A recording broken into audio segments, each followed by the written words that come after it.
आप देख रहे हैं न्यूज़ सर इंडिया और मैं हूं अरफाज अहमद डैंग। यहाँ पे आप मेरे सामने देखेंगे एक बुज़ुर्ग हैं, 104 वर्षीय हैं और इनको इस उम्र में भी जो है प्रेस कॉन्फ्रेंस करनी पड़ रही है इंसाफ पाने के लिए। और इंसाफ किस तरह का पाना है, यहाँ पे इनका पोता है मुनीश जी, इनसे बात करेंगे। मुनीश, आप कहाँ के रहने वाले हो? सर हम विलेज शंडरोड़ियाँ, तहसील मडीन, डिस्ट्रिक्ट कठुआ के रहने वाले हैं। मुनीश, क्या कारण है आज आपको दादाजी के साथ में यहाँ पे प्रेस कॉन्फ्रेंस करनी पड़ रही है? कारण सर ये है, हम 1947 से के डीपी हैं, पलंदरी से आए हैं, विस्थापित होकर हम भारतीय जम्मू कश्मीर के निवासी बने हैं। मेरे दादाजी ने वहाँ का, हम कह सकते हैं कि उन्होंने प्रलय देखा है, एक किस्म का मार कुटाई, जो भी हुआ, ज़मीन जायदाद हमारी उधर रह गई। उसके बदले उस टाइम की जम्मू कश्मीर सरकार ने हमें कुछ ज़मीन अलाट की एग्रीकल्चर पर्पस के लिए, और वो जो ज़मीन थी वो ज़मीन भी एक गांव में अलाट नहीं हुई। अब 5 कनाल चक गंगाराम में होगी, 10 कनाल उधर होगी, कुछ टोटो में हमें ज़मीन मिली। ठीक है। उसके बाद इन्होंने जो चक गंगाराम में जो ज़मीन अलाट हुई, उन्होंने सेल्फ़ कल्टीवेशन की खुद। जो दूसरी ज़मीन जहाँ पे दूसरे गांव में थी, वहाँ पे वो कुछ रिसोर्सेज की वजह से नहीं कर सके। उस टाइम रिसोर्स नहीं थे। 1954 में इनको ज़मीन अलाट हुई है। फिर हमारे जो शरणार्थी एक्शन कमेटी के उस टाइम बच्चन सिंह पंछी होते थे, उन्होंने इसके खिलाफ़ बहुत एजिटेशन की, क्योंकि एक गांव में तो हमने कल्टीवेशन कर दी, क्योंकि ज़मीन एक जगह मिली नहीं किसी को भी। सब एक गांव में 3, कईयों को 5-5 गांव में मिली है, हमें 2 गांव में मिली। पंछी साहब ने 3 साल के खिलाफ एजिटेशन की और 1976 में एग्री रिफॉर्म एक्ट के तहत उन्होंने हमें ये स्पेशल कंसेशन दिलवाई। पैरा 1 और para 2 sub section 2 C of sub section 4 agri reform act. उसमें ये कहता है कि जिस अलाटी को एक से ज़्यादा गांव में ज़मीन अलाट हुई है, अगर वो अलाटी एक जगह भी, एक गांव में भी सेल्फ़ कल्टीवेशन करता है, बाकी गांव में भी उसकी सेल्फ़ कल्टीवेशन कंसिडर की जाएगी, ऐसा मानी जाएगी। ये बाकायदा इसका लेजिस्लेशन हुई है, असेंबली में कानून बने हैं। ठीक है। तो फिर क्या हुआ, फिर हम तहसीलदार मडीन के पास गए। जो ये लॉ कहता है सेक्शन 3 हमें ऑक्यूपेंसी टेनेंसी राइट मिले हैं ना, सेक्शन 3A के।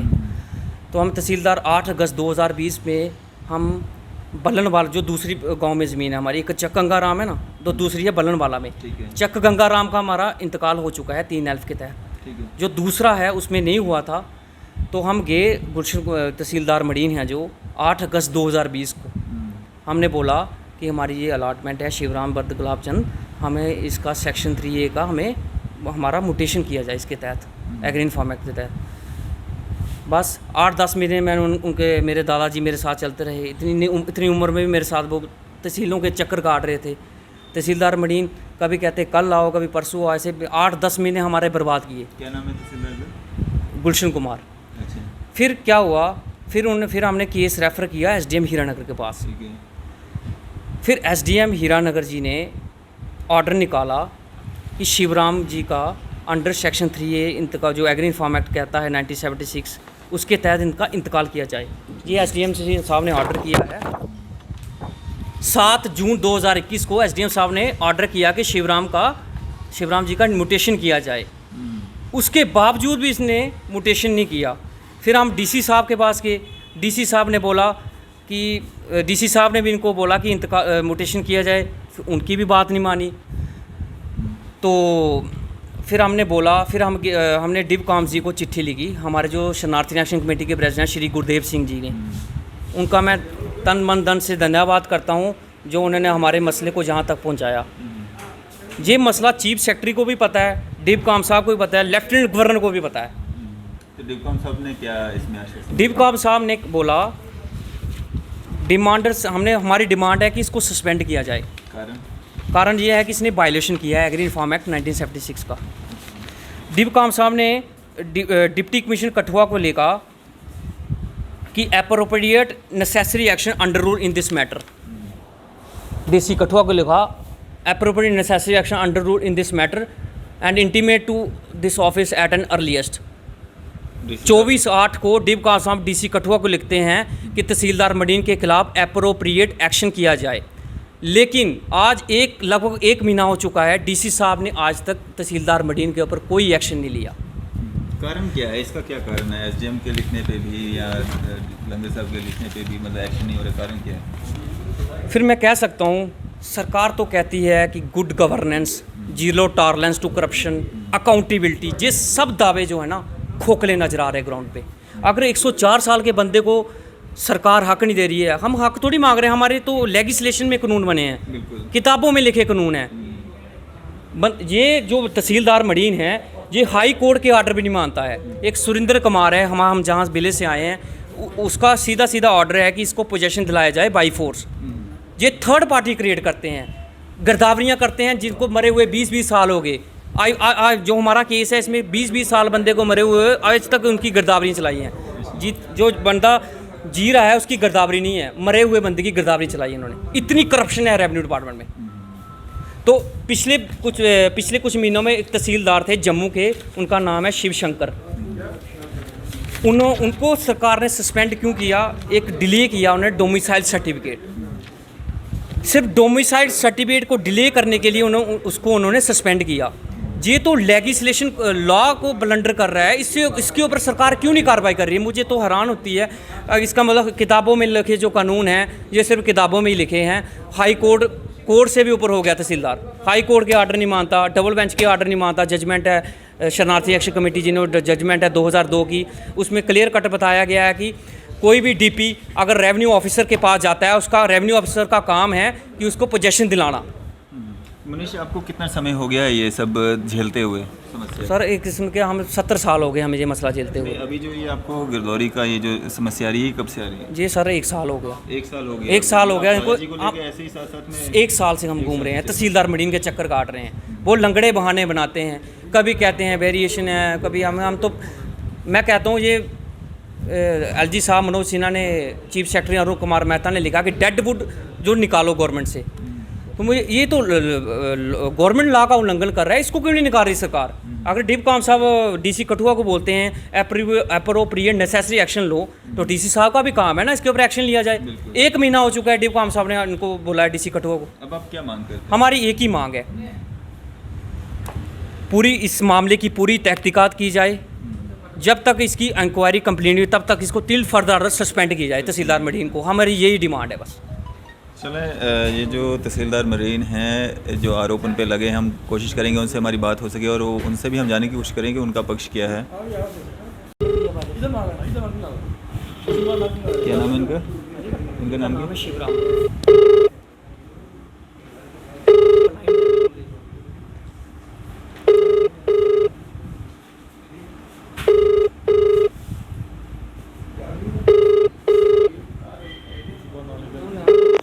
आप जिस व्यक्ति को कॉल कर रही हैं वह उत्तर नहीं दे रही है। समय पश्चात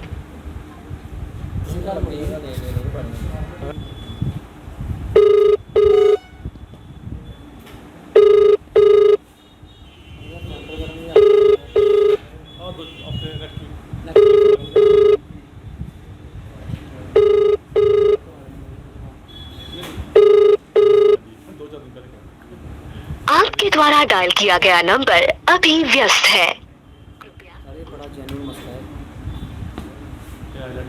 तहसीलदार मरीन से हमने बात करने की कोशिश की, हालांकि 1-2 बार उन्होंने फ़ोन नहीं उठाया और तीसरी बार जो है फ़ोन कट कर दिया है। अब हम SDM जो हैं उनसे बात करने की कोशिश करेंगे, उनका इस पे क्या कहना है। राकेश शर्मा जी हैं।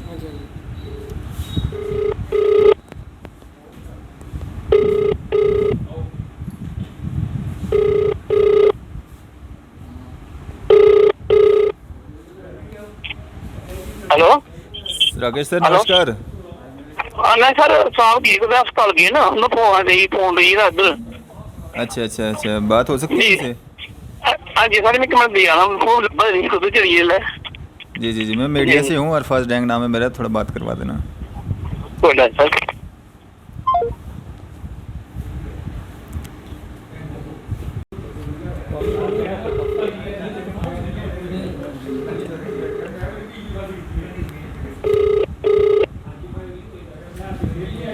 हेलो सर जी नमस्कार। नमस्कार सर अरफाज डैंग बोल रहा हूँ सर, न्यूज़ सर इंडिया से, सर जम्मू से, मीडिया से। हेलो हाँ जी सर, मैंने कहा मीडिया से बोल रहा हूँ, अरफाज अहमद डैंग सर जम्मू से। सर हेलो हेलो सर, आवाज़ आ रही है? हाँ जी बताइएगा। सर मैं ना अरफाज अहमद डैंग बोल रहा हूँ न्यूज़ शहर इंडिया से, जम्मू से। हाँ तो सर यहाँ पे ना एक प्रेस कॉन्फ्रेंस हो रही है जो ये अपने राकेश जी हैं, तहसीलदार राकेश, STM जी, तहसीलदार का क्या नाम है, गुलशन कुमार शर्मा जी हैं, उनके खिलाफ यहाँ पे जो है एक प्रेस कॉन्फ्रेंस हो रही है सर, मडीन के जो तहसीलदार हैं। हाँ जी बताइएगा। सर उनका ना कोई ज़मीन का इशू है, रेफ्यूजी हैं ये 1947 के, इनका कोई ज़मीन का गिरदौरी करनी है, तो 1 साल इंतकाल करवाना था इनको, तो 1 साल से ये जो है चक्कर लगा रहे हैं। तो आपको भी सर ये डिविजनल कमिश्नर साहब ने भेजा है कि तहसीलदार के खिलाफ जो है कार्रवाई की जाए, जो भी बनता है इसमें। तो सर क्या कुछ एक्शन हुआ है इसमें सर अभी तक? ये 24/8 को आपके पास आया है। देखिएगा ना, इनका जो वहाँ पर मौके पे इनका पोजीशन नहीं है। जी जी, वो तो ये खुद जो है मान रहे हैं जी। 47 के जो अलॉटीज थे उनके भी रूल्स एंड रेगुलेशन है कि किसके तहत उनको जो है अलॉटमेंट होना है। उसमें ये है कि अगर किसी ने अलॉटमेंट पे अगर 6 महीने के अंदर कब्जा नहीं लिया तो उसका कैंसिल हो जाएगा। ये क्लेम करते हैं कि क्योंकि इनका 2 गांव में इनको लैंड अलॉट हुई थी, तो एक लैंड गांव में अगर इनका अलॉटमेंट हुआ है तो दूसरे गांव में वो डीम्ड माना जाएगा जी। बट वो जो है वो स्टेट लैंड के लिए है, ये स्टेट लैंड नहीं है, ये कस्टोडियल लैंड उनको अलॉट हुई थी। जी ठीक है जी जी तो जो है अब then it is subject to interpretation. Tehsildar ने इनका म्यूटेशन रिजेक्ट किया है जी कि जी भाई आपका नहीं बनता, जी, ठीक है, और जी। लैंड को कस्टोडियन डिक्लेयर किया दोबारा से। जी जी अगर इनको लगता है कि अगर इनका कि तहसीलदार ने गलत फैसला लिया है तो ये अपील कर सकते हैं। जी ठीक है, अपील का वेन्यू तो हमेशा खुला हुआ है, जी क्योंकि हाँ, अब ये नहीं बोल सकते कि तहसीलदार ने फैसला नहीं कर रहा है। तहसीलदार ने एक फैसला लिया, तहसीलदार ने इनके खिलाफ फैसला दिया, जी तो वो तो हर कोर्ट में हो सकता है कि किसी में आपके खिलाफ फैसला हो सकता है, किसी में आपके फेवर में फैसला हो सकता है, बिल्कुल उसी लिए अपीलेट कोर्ट बने होते हैं। जी तो अगर इनको ये है कि इनको लगता है कि अगर इनके खिलाफ जो है गलत फैसला लिया गया है कि अपील कर सकते हैं जी प्रेस कॉन्फ्रेंस करके, तो अभी वो मसला सॉल्व होगा नहीं, वो तो हमेशा अपील से ही सॉल्व होगा। जी जी।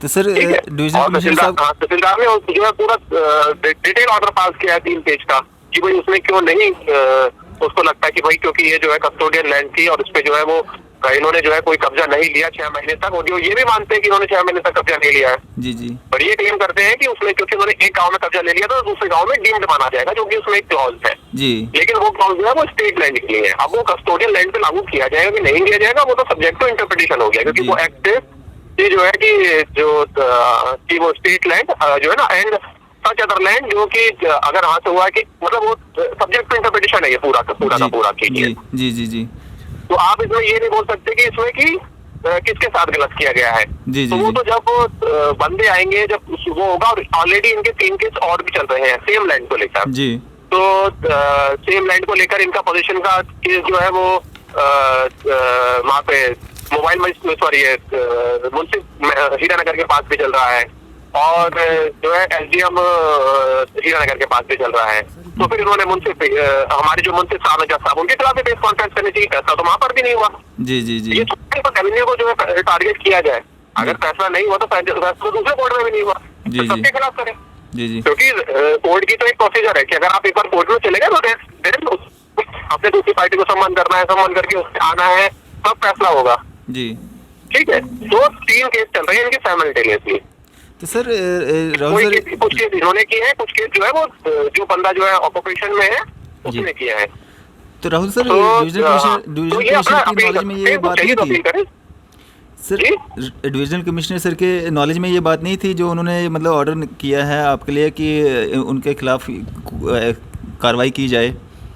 उन्होंने ये ऑर्डर थोड़ा किया, उन्होंने ये ऑर्डर किया कि आप इंक्वायरी कीजिएगा क्या मसला है, तो वो तो मैं इंक्वायरी करके मैं आपको बता रहा हूँ कि ये मसला है। जी जी जी अब आप मेरे पास भी आएंगे, मुझे नहीं पता है, तो मैं तो यही लिखूंगा ना कि इंक्वायरी कीजिएगा इसमें कि क्या मसला है। जी जी जी ठीक है, हाँ, तो ऑर्डर पास हुआ है, तहसीलदार ने ऑर्डर पास किया है, they can appeal against that order. जी ये कलेक्टर के पास वो अपील कर सकते हैं। जी, तहसीलदार ने असिस्टेंट कलेक्टर ऑर्डर पास किया होगा, जी, जी, जी। They can also always file an appeal to collector. जी जी तो 2 महीने से इन्होंने अपील तो फाइल की नहीं, 1 महीना हो चुका अपील फाइल नहीं की, जी तो अपील फाइल करने का भी टाइम होता है। बिल्कुल। ठीक है, तो वो तो वो केस है कि अब अगर ऐसा है कि अगर उनको ये लगता है कि इनके साथ गलत किया गया है तो फिर इनका दूसरे कोर्ट में भी केस है पोजीशन को लेकर, क्योंकि जी। पोजीशन इनका है नहीं। जी, जी। अगर अपील हो भी जाएगी, अगर मान लीजिए इनके फेवर में म्यूटेशन हो भी जाता है सब्जेक्ट मान लेकर, जी। तो पोजीशन तो तब भी नहीं है इनका, पोजीशन का केस इन्होंने है जी मुंसिफ कोर्ट में, तो फिर उन्होंने मुंसिफ कोर्ट के खिलाफ भी फिर प्रेस कॉन्फ्रेंस करनी चाहिए, उसके खिलाफ क्यों नहीं प्रेस कॉन्फ्रेंस कर रहे हैं? वहां पे भी तो पेंडिंग है इनका केस। तो वो तो कोर्ट का क्योंकि प्रोसीजर है, कोर्ट में हम किसी को भी ऐसे नहीं कर सकते। एक बार जो मसला मेरे कोर्ट में पहुंच गया तो वहां पर तो प्रॉपर प्रोसीजर है कि बंदे को पहले सम्मान इशू होगा, बंदा आएगा, सम्मन के बाद भी हमने उसे कम से कम 3 मौके देने पड़ेंगे। अगर वो पहली बार में नहीं अपीयर होता है तो उसको दूसरा मौका भी देना पड़ेगा, दूसरी बार में नहीं अपीयर होता है तो तीसरा मौका देना पड़ेगा, फिर हम एक्स पार्टी करेंगे।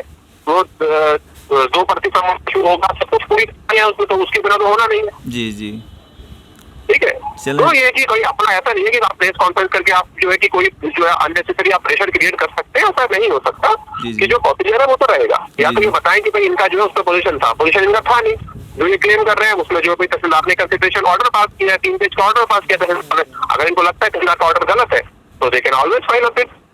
ठीक है सर, थैंक यू सर हमारे से बात करने के लिए, शुक्रिया।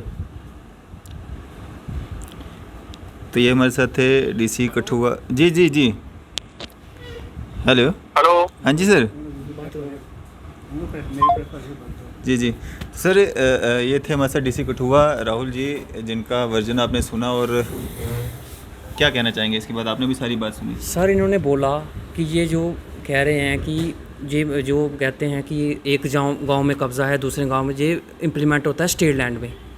ये बताएं इस कहाँ पे लिखा है कि जिस लाठी को 2 जगह ज़मीन लाट हुई है वो एक जगह काब्ज़ा है, दूसरी जगह एक जगह काब्ज़ा है, दूसरी जगह भी काब्ज़ा है, जो वो सिर्फ स्टेट लैंड में ही लिखा है। वो लिखा, आप पढ़ो, इसमें लिखा है सच लैंड एज इवैक्यू लैंड। ये तो आपने लिखा है ना, प्रेस, मैंने थोड़ी लिखा है, ऑर्डर है सर। प्रेस रिलीज है ना, ये आपने बनाई हुई है। नहीं प्रेस रिलीज नहीं है, मेरी एक मिनट बात, ये प्रेस रिलीज नहीं है, ये जो एग्री रिफॉर्म एक्ट है ना, एग्री रिफॉर्म एक्ट है उसकी लैंग्वेज है, ये हमारी लैंग्वेज नहीं है। ये एग्री रिफॉर्म एक्ट के जो है उसकी ये अपील क्यों नहीं की आपने? अपील किसी का देखो ना, इनका पता है मोडस ऑपरेंडी क्या है इन लोगों का। पार्टी थर्ड क्रिएट कर दी, हमारा और थर्ड पार्टी का झगड़ा शुरू हो गया। एक ऑर्डर आया, वो इन्होंने इम्प्लीमेंट नहीं किया अपनी मर्जी से, फिर हम ऊपर दोबारा उसको जाओ। हम 15 साल एक केस लड़ते हैं, ऑर्डर लेके आते हैं, फिर क्या करते हैं, ये गलत ऑर्डर पास करते हैं, कहते हैं आप अपील कर दो, फिर हम दोबारा कोर्ट में जाते हैं। समझिए मेरी बात, ये इनका मोडस ऑपरेंडी, जितने तहसीलदार पटवारी और नायब साहब मोडस ऑपरेंडी। अब इसको ये मालूम नहीं, डिप्टी कमिश्नर को, इसको ये मालूम नहीं है कि जो डीपी को ज़मीन अलाट हुई है 578C एवैक्यू लैंड और 214 स्टेट लैंड, ये दोनों स्टेट लैंड के ऊपर जो है ये एग्री रिफॉर्म एक्ट के अंदर शेड्यूल 2 जो है उसके अंदर ज़मीन है, इसके ऊपर कोई भी जो है एग्री कोई धारा इसके ऊपर लागू नहीं होती है। इसका मतलब ये है कि डीपी की ज़मीन जो है, चाहे वो स्टेट लैंड है चाहे वो है, उसको कोई अपने कब्जे में नहीं रख सकता, नंबर 1। नंबर 2, जो उन्होंने कहा है कि एक्ट ये कहता है कि जिसकी ज़मीन 2 जगह या 3 जगह लाट में, अगर वो एक जगह अपनी काश्त करता है, खुद कल्टीवेट करता है, तो दूसरी जगह उसकी ऑटोमेटिकली पोजीशन जो है वो कंसिडर होता है, that is deemed to be in position of that man. ठीक है नहीं, बिल्कुल क्लियर कट कानून है। और 18-20 हज़ार इंतकाल जो है, तो जो सेक्शन 3 है जिसके तहत एवैक्यू लैंड के ऊपर हमको ऑक्यूपेंसी टेंडेंसी राइट्स मिले हैं हमें, ठीक है नहीं, और उसमें कहीं भी नहीं लिखा हुआ है कि पोजीशन किसी का अगर हो तो ऑक्यूपेंसी टेंडेंसी राइट नहीं मिलेंगे। ऑक्यूपेंसी टेंडेंसी राइट्स का मतलब ये है कि मालिक कोई और है, हम काश्तकार हैं, हम उसके काश्तकार हैं सिर्फ, और काश्तकार के ऊपर काश्तकार हो नहीं सकता। कहीं सेक्शन में नहीं लिखा है, किसी सेक्शन में नहीं लिखा हुआ है कि अगर ज़मीन किसी के पास है तो उसको ऑक्यूपेंसी टेंडेंसी राइट नहीं मिलेगा। 20,000 फैमिली को रेवेन्यू डिपार्टमेंट ने इस वक्त 22,000 फैमिली को ये ऑक्यूपेंसी टेंडेंसी राइट सेक्शन 3 के दिए। अब अगर थोड़े लोग रह गए, ये तहसीलदार पैसे खाने के लिए ये थर्ड पार्टी क्रिएट करते हैं, गिरदावरी घर बैठ के लगाते हैं, अल्लाटी को पता ही नहीं होता है, और थर्ड पार्टी क्रिएट कर ये डीसी को पता ही नहीं है इस बात का। इसको देखना, एसडीएम ने क्लियर ऑर्डर लिखा हुआ है कि अंडर सेक्शन 3A आप इनका म्यूटेशन कर दो। म्यूटेशन मीन कि ऑक्यूपेंसी टेंडेंसी राइट इनको दे दो, समझिए नहीं। अब डीसी साहब को मैंने खुद समझाया, इनको डीसी साहब को, ये जो कहते हैं आप इनको बोलो लिख के दे दो, आप लिखते क्यों नहीं हो? अगर उसने ये कहते हैं कि हम ठीक हैं तो डीव काम को जवाब दे देंगे लिख के, डीव काम के फैसले दिखाओ, डीव काम के वो फैसले दिखाओ, नवे शहर वाला फैसला देखो, डीव काम का, कोर्ट के फैसले हैं, मतलब कोर्ट सब बेवकूफ़ है। ये अभी डीव काम का फैसला है, इसमें क्लियर कट ये देखो पोजेशन ऑफ अलॉटी, ये देखो ये आरएसपुर तहसील का फैसला है। ये मिसरीड के सब लोग जो हैं आपस में नेक्सस बना उनका, चाहे वो डिप्टी कमिश्नर है, चाहे एसडीएम है, चाहे वो तहसीलदार है, चाहे पटवारी, ये नेक्सस है एक बहुत बड़ा। और ये नेक्सस ने ऐसा तूफान खड़ा किया हुआ है कि जब पटवारी के पास जाओ, हमारे लोग जाते हैं, कहते हैं 2 लाख रुपया दो, पहले कहते हैं ज़मीन कहाँ आपकी लाट है। अगर मैंने कहा ज़मीन डिग्याना में, मेरी डिग्याना की ज़मीन तो वहाँ यार 2 करोड़ रुपया रेट है, तो कितनी ज़मीन है जी? 10 कनाल मैंने करी। अच्छा ऐसा करो 20 लाख रुपये दे दो। इन लोगों ने ये मोडस ऑपरेंडी है कि इनका काम नहीं करना है, ला क्या कर लेगा हमारा, इतनी देर में हम तब्दील हो जाएंगे, यहाँ से ट्रांसफ़र हो जाएंगे, ये लोग कोर्ट में घूमते रहेंगे, 5-10 साल के फिर बार्डर लेके आएंगे, अगला तहसीलदार वो देख लेगा उनके जो हमारा जो ऑर्डर है। अब ये जो केस है, अब इसी से रिलेटेड बात करें, इसमें आप क्या चाहते हैं?